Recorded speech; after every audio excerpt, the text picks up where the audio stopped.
This is Noel Tate, one half of the Velvet Drapes from Trapped in a World, the Howard the Duck podcast, and you're listening to Capes and Lunatics.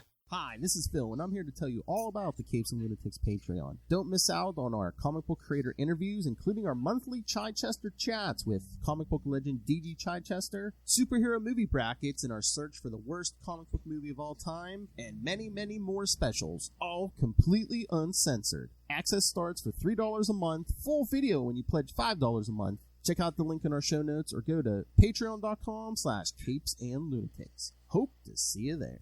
This is Luca Perich, and you're listening to the Capes and Lunatics podcast.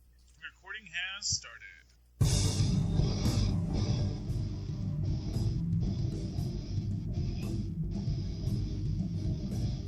Ladies and gentlemen, in a world of capes and lunatics, gods and monsters, there come threats.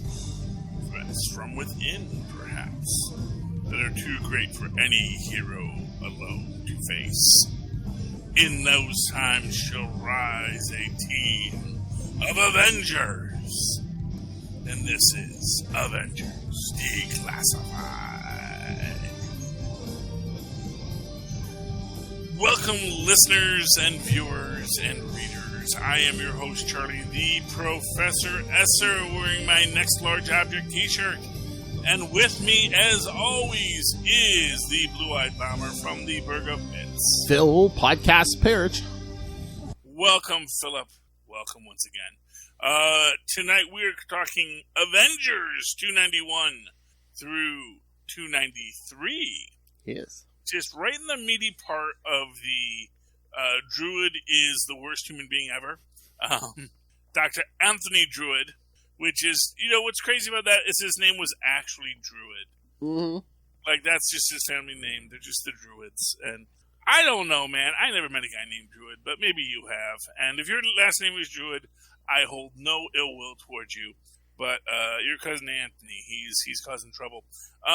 Tonight's episode, 291, Let's Party. We open up with... our Dr. Druid, I know you can see all this because I've got that. There we go. Maybe that. There we go. I got it. Philip's got images. Yes, Dr. Druid in the shadows of something. He is dreaming. He's having what the priests in Catholic school would tell us is a naughty dream. It's a dream that makes him feel very powerful and strong. But it makes us all wonder what's going on with him. Mm-hmm. Yeah. A scantily clad blonde, kissing him and then crowning him, you know. Oh, crowning him and doing the whole, you're so fancy, man, doing the kneel. Then he wakes up because, those superheroes doing cleanup work, that's ruining my beauty sleep.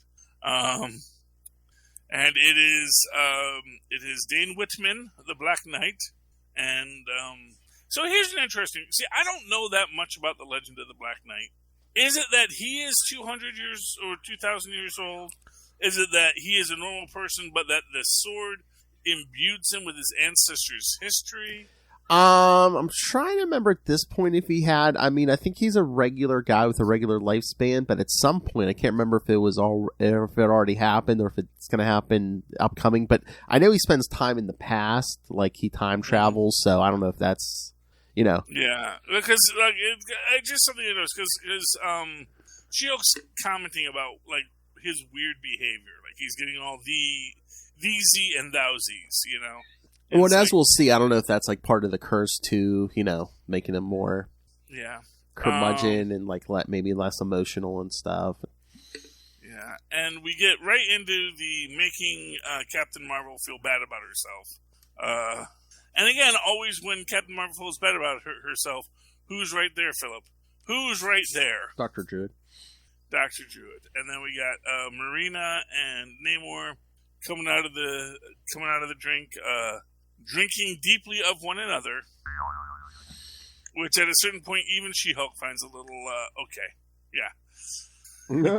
I know. Oh, the rest of you have already cleaned up. We're gonna go for a morning swim. Yeah. Although what was funny is they weren't done yet, because they literally say, we just have one more barge to load. Yeah. And he's like, oh, okay, well, since just one barge, you don't need us then. It's like, we did load 4 others, so... Well, the kings aren't into the manual labor. Namor, we see, Thor, Prince of Asgard, waking up. Yeah, waking up late, getting his orange juice and muffins from Jarvis. Who's back, yes, after the attack on the mansion, yes. Because, man's got to work. He's a workaholic, let's face it. This is what he does. But as good news has it, as an attempt to repair social relations with the Avengers, they've been invited to a gala in New York, one attended by none other than Ed Koch, and apparently a blonde lady who Druid mistakes for his mystery woman, but then she turns around and she's got glasses. That can't possibly be his magical love interest. It's so funny when the Avengers show up in formal wear, but meanwhile Captain Marvel and Black Knight have like the domino masks and stuff. Yeah, and again, it's weird because literally most of them don't even have secret identities, and it always, this is like one thing that you can give to the MCU is they really, and I think Marvel has been except for like Spider-Man or somebody, they've been like, secret identities, really? We're still doing those? Yeah, pretty much, except for like Spider-Man and Daredevil. I don't know how big anyone else has. You kind of have to be like really street level, and but like because everyone else, no one cares. It's like that scene in Jurassic Park. No one cares, you can tell, but Marina, she eats the goldfish, and that leads to her to go kind of off and do a mutation thing, as you do. And then we catch up with Kang. Kang. Good old Kang. It's interesting, because that's an interesting aspect of Kang, especially as right now we are seeing Kang as that immortal man of all time. But you realize that without, like, all of his tech and stuff, he is just a low-rent Dr. Doom. He is, like, super smart, but, like, without any equipment. I mean, he may be able to, make a nuclear reactor out of coconuts, but the fact of the matter is, he still needs the coconuts. He is not a god-tier character. I mean, depending on the story, he's a decent war general, but yeah, his big advantage is his future tech, yeah. Yeah, and in this one, he gets the drop on him, and, like, I don't... Did he just kill, like, a younger version of himself, or possibly a version of a son he might have? At least, it seems like a child. I mean, that's the way. Yeah, I guess it might have been, I think they said it was a war orphan, but a war orphan no more, because now he's dead. I don't know. Part of me hopes that kid, like, lived, and just, like, but the other kings just left him there, and it's like, oh, wow, they left me in this situation, and now I'm going to one day extract my revenge. So there's a nice dangling plot thread for someone to pick up later. Call him a Kanglet, which I thought was cute. And then we realize, because there are these storms happening and ships are being lost, Philip, and there's a Leviathan monster attacking. But you know what? That's no Leviathan monster. That was my wife, says Namor. Yeah, because it's like 2 weeks after the party. Yeah, there's Namor's missing, Marina's missing. Yeah, and the Avengers are just like, this Leviathan's attacking, and it's just hitting ships, hitting islands, and yep, at the end, Namor's like, they're like, we gotta kill it. No, that is my wife. That's my wife. My wife's the dragon. Headed right for Florida. Florida. There we go.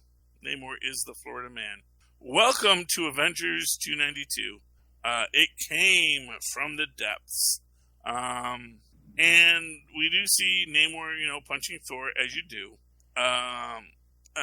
Captain Marvel uses a plasma burst on her. But, even she knows, she figured out, this is Marina. Mm-hmm. So maybe we need to not kill her, since she is a person we know and she has a mental status that maybe we can reach. And Drew was like, nope, kill her. Kill her now. Yeah, kill her now. That's the big debate with the Avengers. Yeah, it's like, do we kill this thing right away before it kills more people and causes all this property damage? Yeah. Or it's just like, but no, she's an innocent victim, because basically it's just her alien DNA or whatever that caused her to mutate and stuff. Yeah, although it's her DNA, so, And, I like that we see Namor actually, I love Namor. He's trying to make a go with it. Look, this is my wife. He's a loyal guy, man. Mm-hmm. He's a loyal guy. It's neat. It would have been nice if, I don't know, man. I like how this story goes for this character. It gives me pause. I'll say that. Yeah. But it is nice seeing Namor at least trying to reach out to her, trying to find whatever is left of the woman he loves in there. And that's good. And then we get back to Kang, who actually is from another Council of Kangs. But this is like the big Council of Kangs. Like the variants and, yeah. Yeah, which is interesting to me just in the sense that it's like, oh, okay, so, it's that infinite finite curve, and I also like... Well, you figure, because didn't they, at this point, they had already done, didn't they do that, that council cross-time Kang, so, different timelines, but then it's each timeline's probably spanning off alternate realities, and... Yeah, and then you just get just the Kangs, so. I love the one who has an orange face. I think that's a cool character. Although, now that I look at it, man... Looks like a lizard or like a dinosaur or something. Well, I was thinking, he kind of looks like a monkey. I was just trying to... that's the green-faced one. So there are a couple who don't wear... So there's some with the blue masks, some with the purple masks, and some who I guess are not supposed to be wearing masks at all. Although the guy... there's a guy who kind of looks like he's got a chimpanzee face. I don't know. But anyway, so they accept him. One of them. I do like we get Jen Walters being a lawyer in this because, as Dana Whitman says, you speak like a true servant of the law. And, not for nothing, people get too down on the law, in my opinion. She's a lawyer, but that doesn't mean that she's not doing good. Well, she says, Marina's not responsible for her actions, just like if someone was mentally incompetent or, Mm-hmm. And Thor, again, being the voice of reason that he always is, makes the point, it's like, dude, we have a lot of heroes we've had a lot of people on our speed dial, one of whom is like the world's greatest biochemist. So if anyone might be able to think of something, maybe we should call that guy. That guy that helped me found the team. Yeah, Hank Pym, Which, and again, goes to Druid's short-sightedness. Yeah. As much as this entire story is meant to build up that, Druid's the guy who does what needs to be done, you can see the evil being set up in this. You can see how this is all going to come out at the end. Because at the end, he's failing. He's failing in his job. Yeah. Because his job is to find a solution, and his solution is I'm a hammer and you are a nail. Yeah. And everything's a nail. I mean, I do like that Thor actually backed up Captain Marvel in this issue, though, because, he's like, the longer we delay, the more people are going to be in danger. He's like, we've never run things with, just the majority vote. He's like, Captain Marvel's the leader. We're going to do what she says. Well, exactly. I mean, that is, and that is an important combat perspective. We can't be second guessing everything the leader says, although sometimes you do have to. You don't need to charge up Hamburger Hill for the 15th time if the last 14 times it has not gone well. Yeah. Namor tries to reason with the soldiers and reason with his wife. It does end poorly for the soldiers.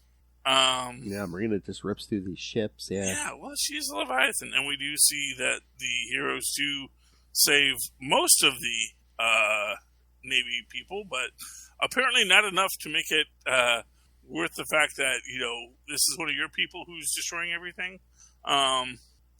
That's not good. But of course, this is one more chance for Druid to undermine Captain Marvel, and we do see Namor at the bottom of the ocean. Well, yeah, and those soldiers, those sailors, they were just basically like, the Avengers let it slip, that's Namor's wife. And then he's like, wait a minute, you mean Namor who, not too long ago declared war on the human race before he became an Avenger?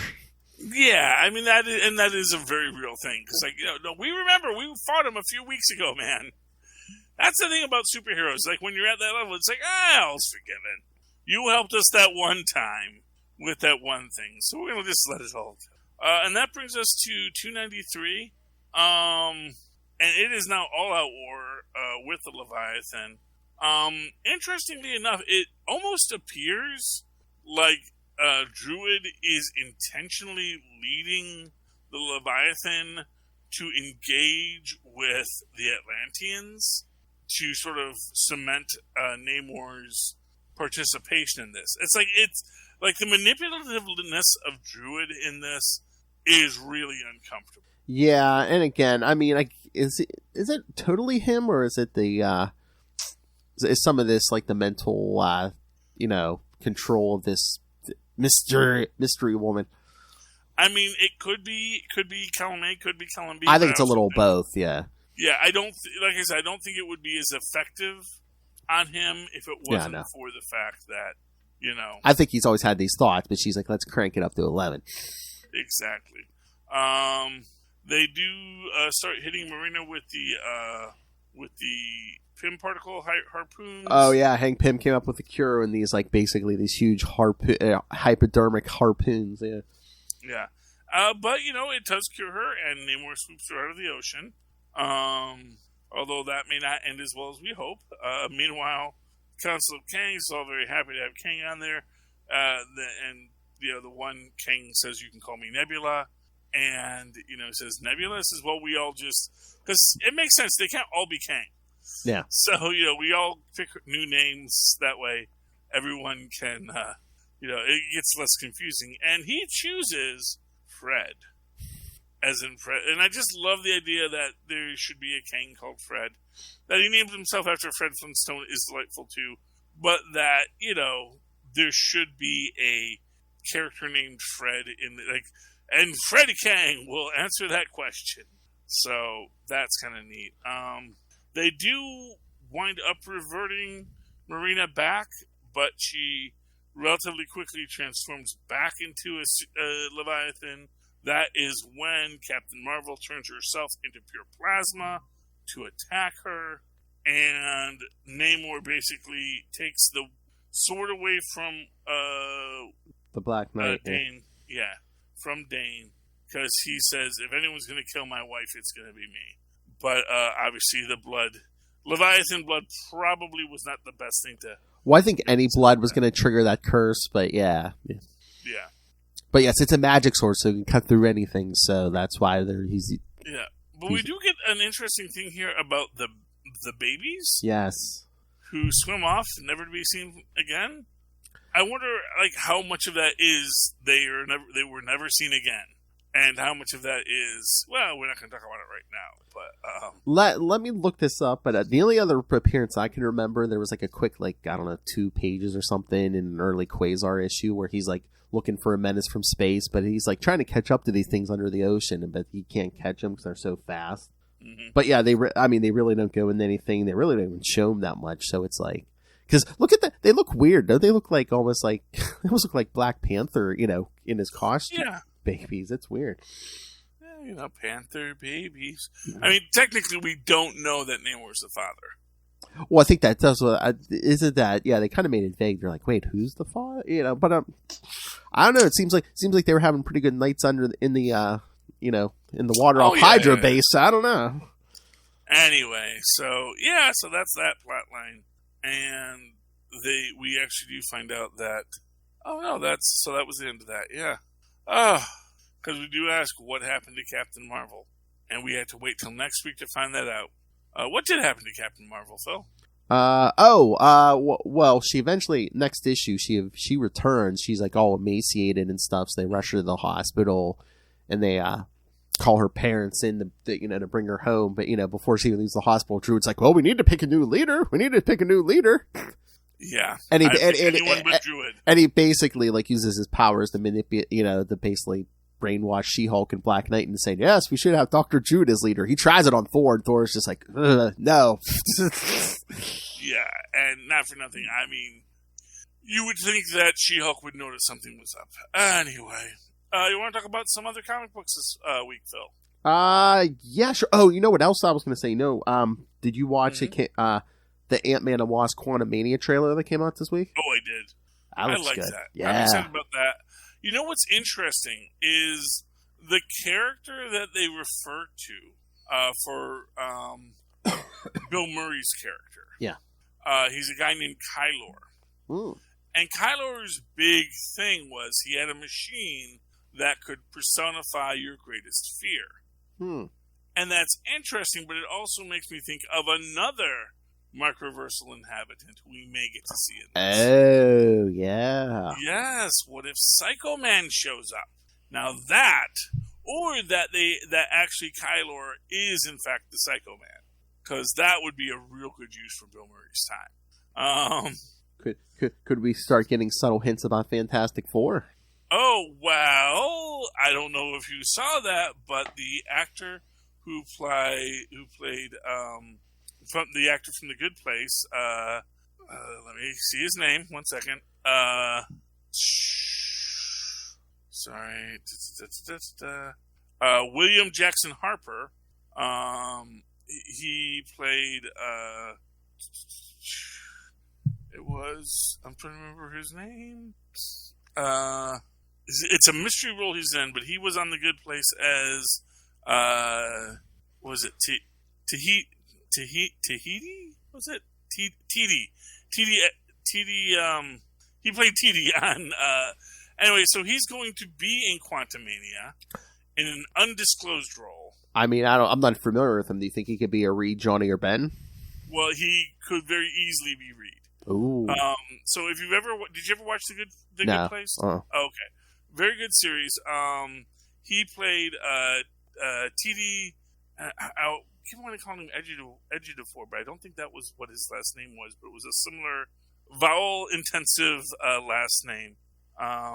And, you know, he was the moral philosophy professor who had to basically explain to everyone in the group, Chidi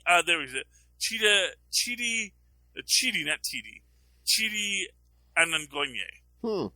So Chidi Anangonye, played by this actor, Mr. Harper, William Jackson Harper. He was the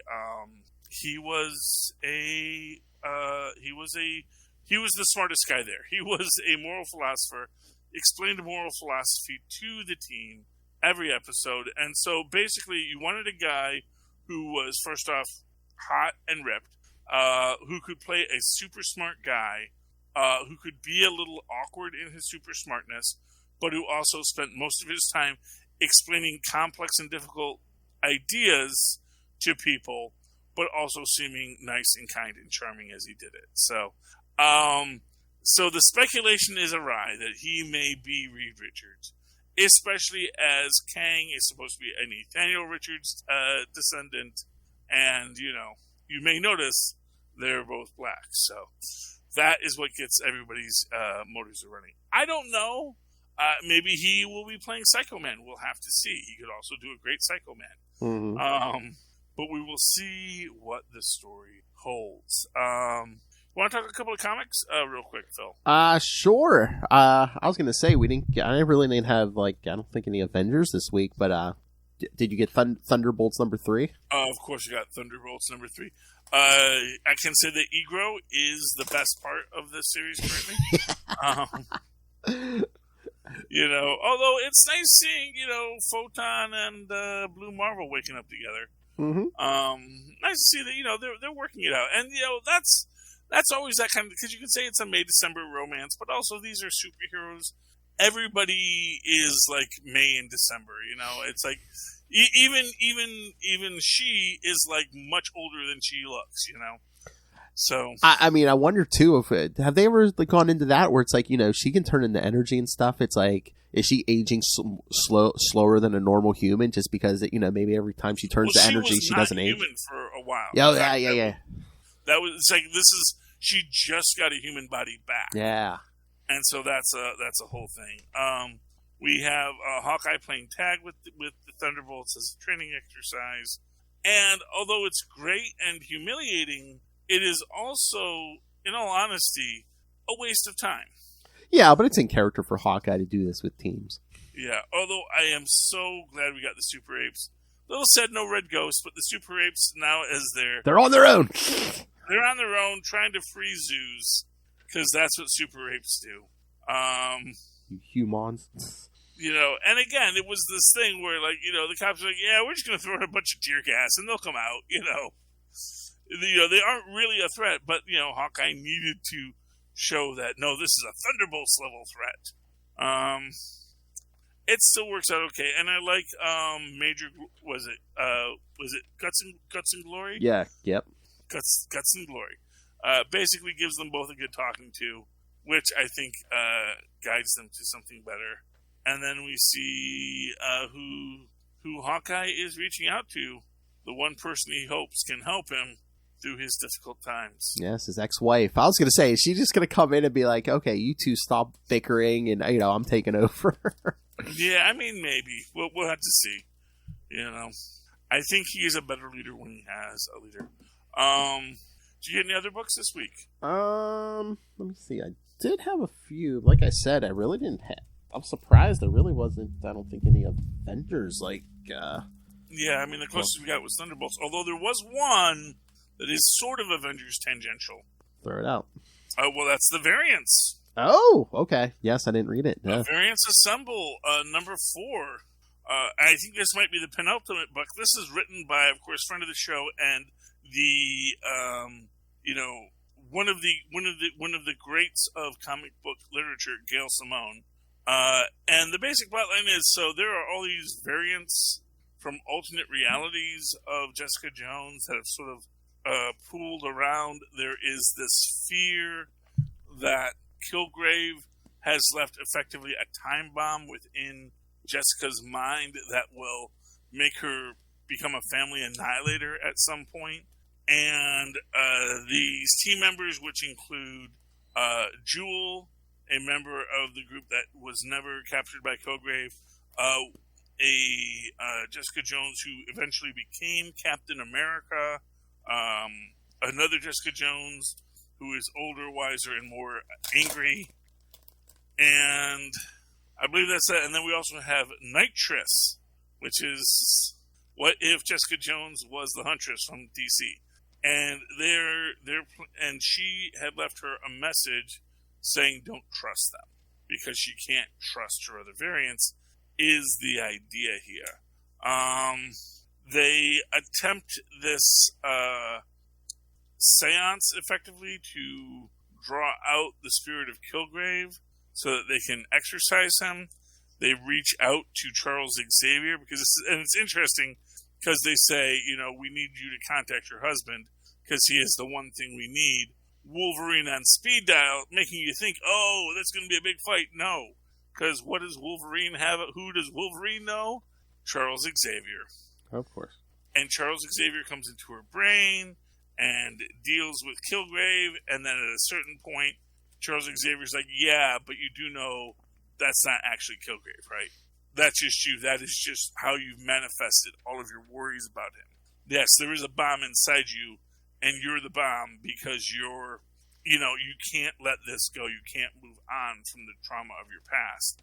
And she again refuses to do so, because Charles Xavier's like, you have to forgive him so you can forgive yourself, which, you can't really forgive Kilgrave. And Charles Xavier even makes this point, it's not really Kilgrave, this is but you have to make this effort to release this person, by forgiving him and allowing yourself to be free of him.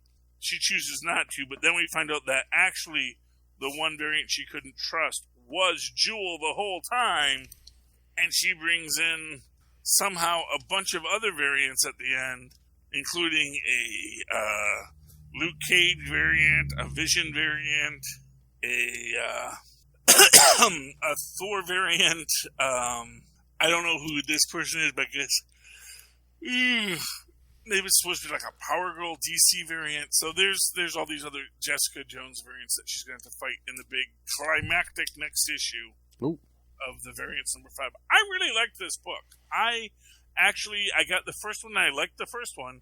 I got the second one, I liked the second one. I somehow missed the third one. I'm back at 4, and it is really good and a very well-written story. Yeah, I've been wanting to read that. I'm going to have to just sit down and read them all at once. Sometimes it's better that way. But back to Thunderbolts number 3. Like, remember when we talked to Jim Zub? I'm hoping, because I think this one's going to 5-2. I'm hoping there's time for him to explain who Guts and Glory really is, because I don't want him to like leave that hanging and then wait for someone to pick that up. Like, oh, come on, you know. Yeah. I will say I do love more of Urgo though. Yes. Who is just the breakout star of the Thunderbolts. You want me to do ultimate attack? Yes. No, don't do ultimate. And now you have left ultimate attack's gun into the scene. So now at some point before the end of this, we will have to see Urgo's ultimate attack. I know, it's like, there'll be a lot of collateral damage, but we'll the threat will be gone. No, do it. I do love his statement that reliant on breathing, that was your weakness. Yeah. You biological beings, you know. Oh, Urgo. He's so delightfully sociopathic. All right, Philip. Do you want to just call it a night? Because that's fine. Like I said, yeah, it wasn't a big week for Avengers books. Yeah.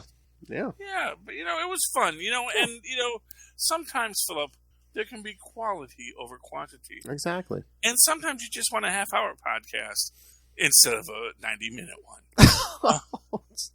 And if people like the half-hour format, how can they give us money or tell us about it so that we can keep on trying to keep it under a half hour? Well, if they want to make that request and rain money on us, yes. Yeah. Well, you can always send us your thoughts. Oh, I know what I could do next. Here, let me pull the schedule up for next week. Because yes, I kind of threw this story in because there was some Namor in it. Because he's appearing in a big movie soon. Oh yeah, I heard about that. I can't wait for that movie. It is said to be like it may even be better than Black Adam. So. I know. I'm looking forward to them. All right.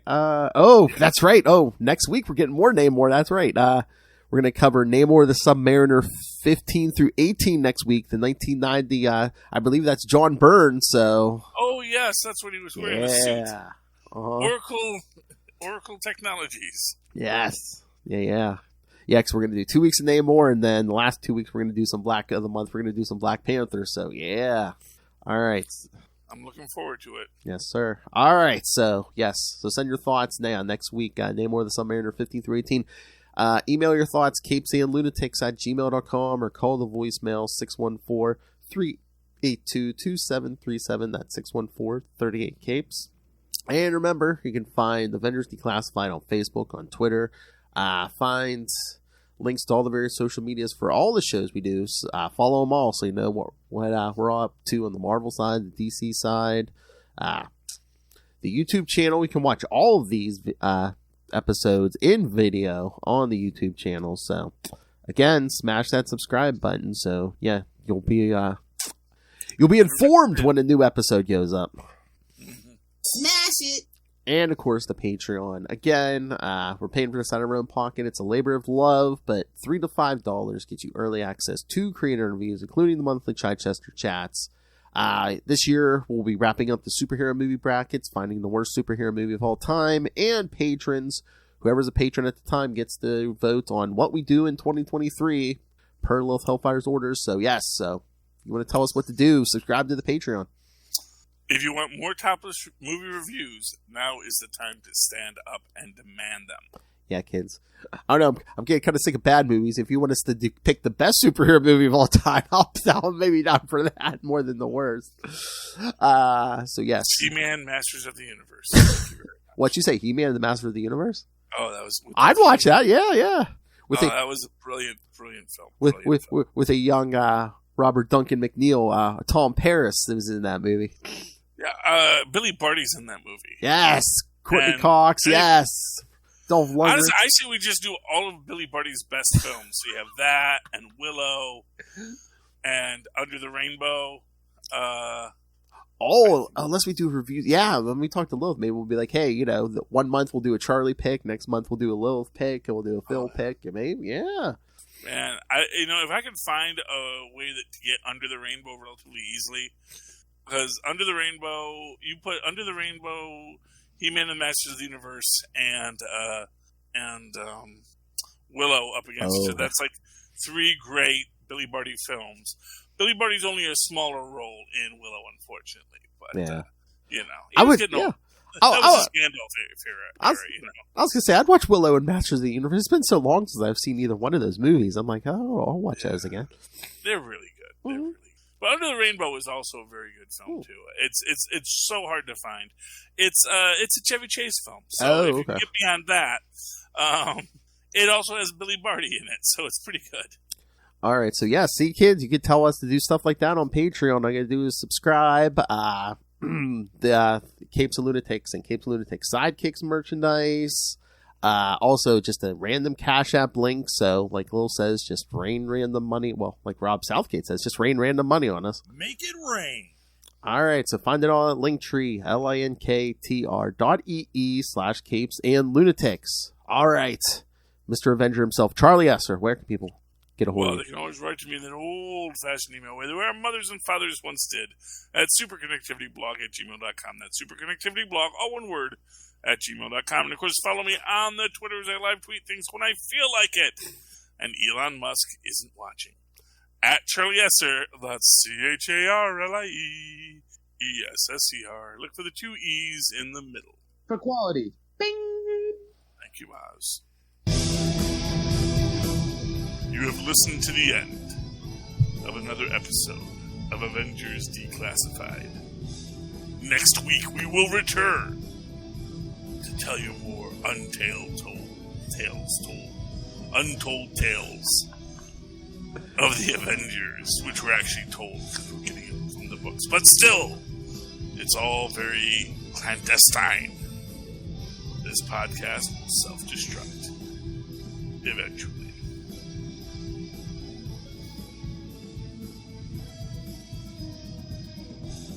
And more Namor.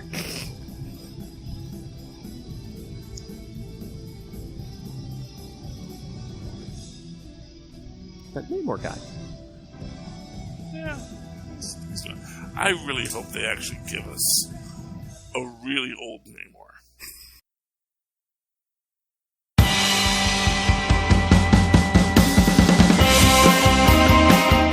Hi, I'm one of the High Priests of Khonshu Ray, and I have the sacred privilege of providing you, the loony listener, with a podcast honouring Marvel's very own Moon Knight. So join me and a host of others at Into the Night, a Moon Knight podcast. Follow us on Facebook, Twitter and Instagram, or support the show by becoming a Patreon member. Into the Night, a Moon Knight podcast. It's time to get your Khonshu on.